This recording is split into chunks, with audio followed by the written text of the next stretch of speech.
জানিয়ে দেব এই মুহূর্তে হাতে পাওয়া সর্বশেষ গুরুত্বপূর্ণ আপডেট বাংলা সংবাদ। শুরুতেই থাকছে আন্দোলনের ছাত্রীকে ধর্ষণের অভিযোগে ছাত্রলীগ কর্মীকে গণধোলাই।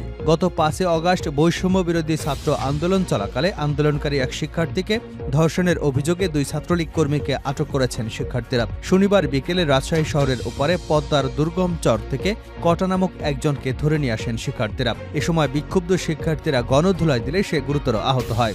আটক ছাত্রলীগ কর্মী কটা ২৪ নম্বর ওয়ার্ড কাউন্সিলের আরমান আলীর ক্যাডার এবং ছাত্রলীগ কর্মী বলে জানান শিক্ষার্থীরা। এবারে জানাবো শেখ হাসিনা পরবর্তী বাংলাদেশকে যেভাবে দেখছে ভারত। শেখ হাসিনা সরকারের পতন ১ মাস অতিবাহিত হল। গত ৫ আগস্ট প্রবল জনবিক্ষোভের মুখে পদত্যাগ করে ভারতে পালিয়ে যান সাবেক প্রধানমন্ত্রী শেখ হাসিনা। এমন পরিস্থিতিতে ভৌগোলিকভাবে বাংলাদেশের নিকটতম প্রতিবেশী ভারতের বাংলাদেশ নিয়ে অবস্থান ও ভবিষ্যৎ পরিকল্পনা নিয়ে প্রশ্ন উঠেছে। ভারত তার দীর্ঘদিনের মিত্র শেখ হাসিনাকে হারিয়েছে। এখন বাংলাদেশ নিয়ে যে কূটকৌশল আটছে নরেন্দ্র মোদীর সরকার, জানাবো বিস্তারিত, সঙ্গে থাকুন। এবারে থাকছে কোনো ষড়যন্ত্র কাজে আসবে না। গণ অধিকার পরিষদের সাধারণ সম্পাদক রাশেদ খান বলেছেন, বিএনপি জামাত গণ অধিকার পরিষদ একসঙ্গে আছে, কোনো ষড়যন্ত্র কাজে আসবে না। জানাবো প্রশাসনকে সর্বত্র ঢেলে সাজাতে হবে। ইসলামী আন্দোলন বাংলাদেশের সিনিয়র নায়েবে আমির মুফতি সৈয়দ মোহাম্মদ ফয়জুল করিম বলেছেন, রাষ্ট্রের সব নাগরিকের নিরাপত্তা নিশ্চিত করার লক্ষ্যে সর্বত্র প্রশাসনকে ঢেলে সাজাতে হবে। পুলিশ প্রশাসনের যেসব সদস্য এখনও কাজে যোগ দেননি তাদের অবসরের ঘোষণা দিয়ে নতুন লোক নিয়োগ দিতে হবে। চাঁদাবাজ দখলদারদের কঠোর হস্তে দমন করতে হবে। এদেশ আমাদের সবার, সকল ধর্ম ও সব নাগরিকদের স্ব অধিকারের পূর্ণ নিশ্চয়তা দিতে হবে। জানিয়ে দেব বৈষম্য বিরোধী ছাত্র আন্দোলনে নতুন কর্মসূচি। এবার নতুন কর্মসূচি ঘোষণা করেছে বৈষম্য বিরোধী ছাত্র আন্দোলন। এই কর্মসূচির বিষয়টি জানিয়েছেন অন্যতম সমন্বয়ক হাসনাত আব্দুল্লাহ। শনিবার রাতে সামাজিক যোগাযোগ মাধ্যম ফেসবুকে স্ট্যাটাস দিয়ে তিনি জানান, প্রিয় চট্টগ্রামবাসী, আগামীকাল ৮ আগস্ট থেকে শুরু হতে যাচ্ছে বৈষম্য বিরোধী ছাত্র আন্দোলনের বিভাগীয় ও জেলা পর্যায়ের সফর। এ সফরের অংশ হিসেবে আমাদের একটি সমন্বয়ক টিম প্রত্যেকটি জেলার অভ্যুত্থান ঘটানো ছাত্র জনতার সঙ্গে মত বিনিময় সভায় অংশগ্রহণ করবে। সফরের প্রথম জেলা হিসেবে আগামীকাল চট্টগ্রামে ২টি মত বিনিময় সভা অনুষ্ঠিত হবে। ছাত্র জনতার সঙ্গে মত বিনিময়ে প্রথম সভাটি চট্টগ্রাম বিশ্ববিদ্যালয় বেলা ১১টায় অনুষ্ঠিত হবার কথা রয়েছে। এবং সর্বশেষ জানাবো আন্তর্জাতিক সংবাদ। গোলান ব্রিগেডের দপ্তরে হিজবুল্লাহর হামলা, তটস্থ ইসরায়েল। লেবাননের সশস্ত্র গোষ্ঠী হিজবুল্লাহ শনিবার ইসরায়েলি সেনাবাহিনীর গোলান ব্রিগেডের সদর দপ্তরে বেশ কিছু রকেট ও ক্ষেপণাস্ত্র হামলা চালিয়েছে। এদিন হিজবুল্লাহ এক বিবৃতিতে জানানো হয়েছে, তাদের যোদ্ধারা জাবাল নেরিয়া গোলান ঘাঁটিতে কাতিউষা রকেট ছুড়েছে। হামলাটি লেবাননের ফ্রাউন গ্রামে ইসরায়েলি বাহিনীর সামরিক হামলা এবং আবাসিক ভবনগুলোতে চালানো নৃশংসতার প্রতিশোধ হিসেবে পরিচালিত হয়েছে। এতক্ষণ শিরোনাম শুনছিলেন, এবার বিস্তারিত।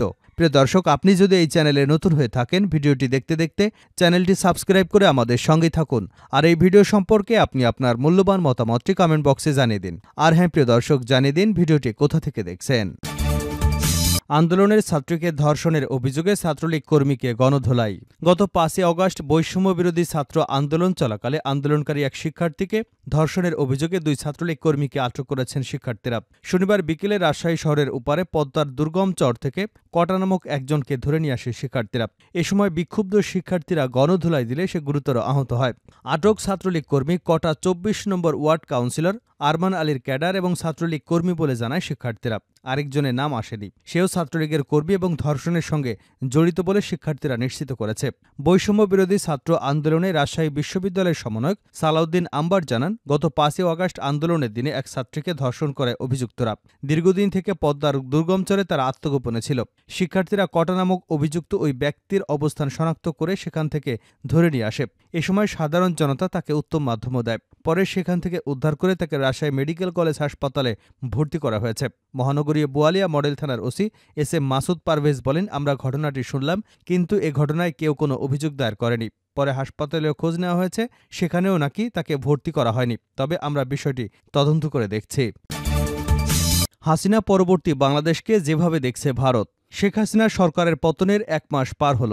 গত ৫ আগস্ট প্রবল জনবিক্ষোভের মুখে পদত্যাগ করে ভারতে পালিয়ে আশ্রয় নিয়েছেন প্রধানমন্ত্রী শেখ হাসিনা। এমন পরিস্থিতিতে ভৌগোলিকভাবে বাংলাদেশের নিকটতম প্রতিবেশী ভারতের বাংলাদেশ নিয়ে অবস্থান ও ভবিষ্যৎ পরিকল্পনা নিয়ে প্রশ্ন উঠেছে। ঢাকায় শেখ হাসিনা সরকারের পতন ও প্রধানমন্ত্রীর দেশ ছাড়ার ঠিক ১৫ দিন আগের কথা। বাংলাদেশের সুপ্রিম কোর্ট বিতর্কিত কোটা পদ্ধতি বাতিল করার ঠিক পরদিন দিল্লিতে প্রথম সারির জাতীয় দৈনিক টাইমস অব ইন্ডিয়ার সম্পাদকীয় শিরোনাম ছিল ডিস্টার্বিং ইন ঢাকা। সেই সম্পাদকীয়তে আরও লেখা হয়েছিল, কোটা বিরোধী আন্দোলনকে ঘিরে যে সহিংসতা দেখা যাচ্ছে তা আওয়ামী লীগের কর্তৃত্ববাদী ও স্বৈরাচারী রাজনীতির উপসর্গ। ভারতের এখন সময় এসেছে হাসিনার পর কি তা নিয়ে ভাবার। বিগত দেড় দশক ধরে ভারতের বাংলাদেশ নীতি আর শেখ হাসিনা যেভাবে প্রায় সমর্থক হয়ে উঠেছিল, তাতে দিল্লির একটি মূলধারা শীর্ষস্থানীয় দৈনিক ভারতকে বিহাইন্ড হাসিনা ভাবার পরামর্শ দিয়েছিল। সেটা তখনও প্রায় অকল্পনীয় ছিল। এই সম্পাদকীয় প্রকাশিত হবার ঠিক ২ সপ্তাহের মাথায় ঢাকায় নাটকীয় পট পরিবর্তনের মাধ্যমে ভারতকে কিন্তু এখন তাই করতে হচ্ছে। ব্রিটিশ সংবাদ মাধ্যম বিবিসির এক বিশেষ প্রতিবেদনে বলা হয়েছে, হাসিনা পরবর্তী বাংলাদেশ ভারত কী কৌশল নিয়ে এগোবে দিল্লির সেটা ভাবতে বাধ্য হচ্ছে। শেখ হাসিনা চিরকাল ক্ষমতায় থাকবে না, এটা জানা থাকলেও সেই দিন যে এত তাড়াতাড়ি আসবে ভারত এটা কল্পনাও করেনি।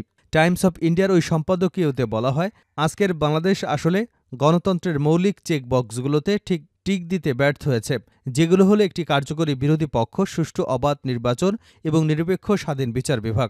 আওয়ামী লীগের বিরুদ্ধে ক্রমবর্ধমান জনরোষ ভারতের জন্য একটি বড় নিরাপত্তা দ্বিধা বা সংকট তৈরি করেছে। সেখানে আরও বলা হয়, আওয়ামী লীগ ক্ষমতা থেকে অপসারিত হলে তার জায়গায় একটি পাকিস্তান সমর্থিত সরকার আসুক, ভারত আর যাই হোক তা কখনই চাইবে না। ফলে তাদের এখনই দিশা পাল্টাতে হবে। নিজেদের স্ট্র্যাটেজিক স্বার্থ রক্ষা করতে বাংলাদেশের সমাজের প্রতিটি শ্রেণীর কাছে তাদের রিচ আউট করতে হবে।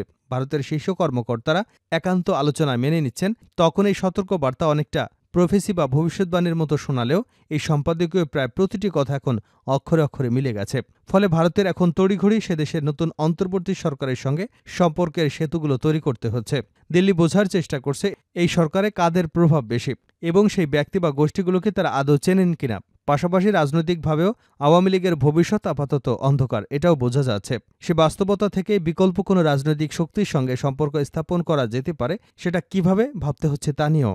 বাংলাদেশের ক্ষমতার পালাবদলে পর জামাত বা হেফাজত ইসলামের মতো ইসলামী শক্তিগুলোর দাপট রমরমা ভারতের জন্য একটা উদ্বেগের কারণ হয়ে উঠেছে। তাছাড়া গত কয়েক বছরে ভারতের বিভিন্ন রাষ্ট্রায়ত্ত বা বেসরকারি সংস্থা বাংলাদেশের বিভিন্ন খাতে শত শত কোটি টাকা লগ্নি করেছে। এই সংকটের মুহূর্তে সেই বিনিয়োগ কিভাবে কতটা রক্ষা পাবে সেটাও ভারতের বড় দুশ্চিন্তার কারণ। এ কারণে বহু প্রকল্পের কাজ এখন থমকে গেছে। ক্ষমতাচ্যুত শেখ হাসিনা ১ মাস ধরে ভারতের মাটিতে অবস্থান করছেন। কর্মকর্তারাই এখন একান্তে স্বীকার করেছেন, নানা কারণে ভারত তাকে না পারছেন গিলতে, না পারছেন ওগড়াতে।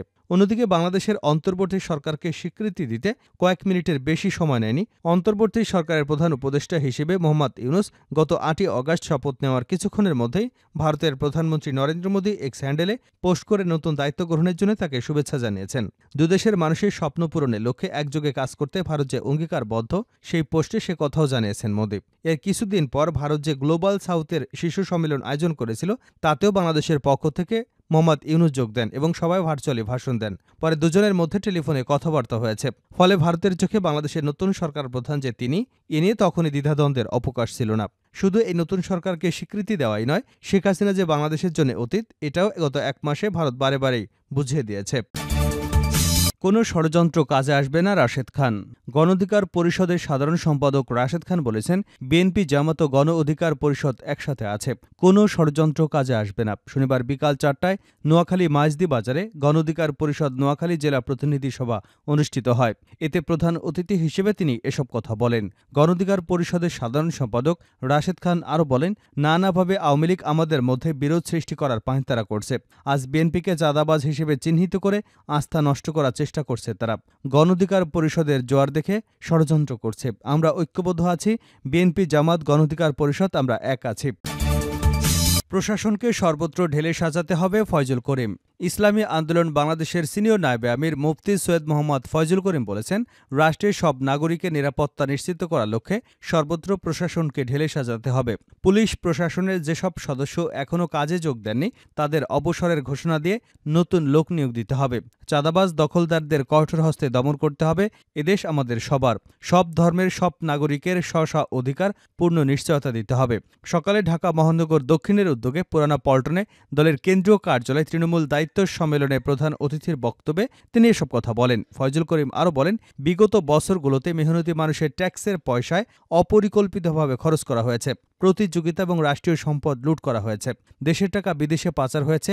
পাচার হওয়া টাকাগুলো ফেরত আনতে কার্যকর পদক্ষেপ গ্রহণ করতে হবে। শেষ করছে আন্তর্জাতিক সংবাদ দিয়ে। গোলান ব্রিগেডের দপ্তরে হিজবুল্লাহর হামলা, তটস্থ ইসরায়েল। লেবাননের সশস্ত্র গোষ্ঠী হিজবুল্লাহ শনিবার ইসরায়েলি বাহিনীর গোলান ব্রিগেডের সদর দপ্তরে বেশ কিছু রকেট ও ক্ষেপণাস্ত্র হামলা চালিয়েছে।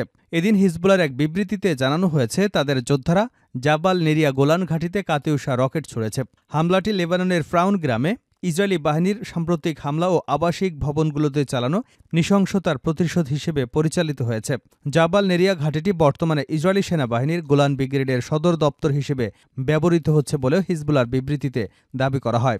এর আগে শুক্রবার এক বিবৃতিতে হিজবুল্লাহ জানায়, তারা ইসরায়েলি মায়ান বারুদ সামরিক ঘাঁটি, জাবাদ্দিন ব্যারাক এবং ইসরায়েলি বাহিনীর ব্যবহৃত আল মুলাতা শহরের বেশ কয়েকটি ভবনে ড্রোন ও ক্ষেপণাস্ত্রের সাহায্যে হামলা চালিয়েছে। গত বছরের ৭ অক্টোবরের পর গাজায় বর্বর ইসরায়েলি অভিযান শুরুর পর হিজবুল্লাহ প্রতিদিনই দখলদার বাহিনীর বিরুদ্ধে তীব্র আক্রমণ চালিয়ে যাচ্ছে, যার উদ্দেশ্য অধিকৃত ফিলিস্তিনের উত্তরাঞ্চলে অবস্থান করা ইসরায়েলি বাহিনীর বড় অংশকে তটস্থ রাখা এবং গাজায় প্রতিরোধকারী যোদ্ধাদের উপর চাপ কমানো। ইসরায়েলি সেনাবাহিনীর পরিচালিত রেডিও সম্প্রতি জানিয়েছে, আগস্ট মাসে হিজবুল্লাহ দক্ষিণ লেবানন থেকে দখলকৃত অঞ্চলের দিকে ১৩০৭টি রকেট ছুড়েছে, যা গাজা উপত্যকায় নিরীহ ফিলিস্তিনিদের উপর চালানো গণহত্যামূলক যুদ্ধ শুরুর পর থেকে সংখ্যায় সর্বাধিক। এদিকে হিজবুল্লাহ পরিচালিত লেবানন ভিত্তিক টিভি চ্যানেল আল মাদিন জানিয়েছে, শনিবার স্থানীয় সময় সকাল ৮টা ১৫ হিজবুল্লাহ যোদ্ধারা ইসরায়েলি বাহিনীর হাদাব ইয়ারন ঘাঁটিতে ক্ষেপণাস্ত্র হামলা চালিয়েছে।